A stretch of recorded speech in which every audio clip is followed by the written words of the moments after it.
Mga kabalita, sa mga opisina ng gobyerno lang po kayo makipagtransaksyon para sa inyong mga ID at mga papeles. Balita ko, sa Caloocan, isinalakay ng CIDG ang isang paggawaan umano ng mga peking papeles, ID at ilang government certificates. Inabutan ng mga otoridad na iniimprenta ang iba't ibang peking ID at dokumento gaya ng rehistro ng mga sasakyan, driver's license, PhilHealth ID at COVID-19 vaccination card. May nakita ring mga peking academic record ng isang eskwelahan at mga birth at death certificate. Habang pinoproseso ang mga nahuli, isang babae ang nag-alok ng 50,000 peso cash sa arresting officers para hindi ituloy ang asunto sa kanya. Kalaunan, naaresto rin siya sa entrapment operation. No comment ang mga inaresto.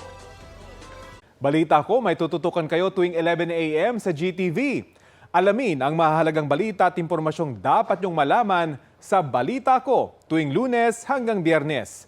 Mag-subscribe din sa GMA Integrated News sa YouTube. Sa mga kapuso abroad, maaari po kaming masubaybayan sa GMA Pinoy TV at www.gmanews.tv.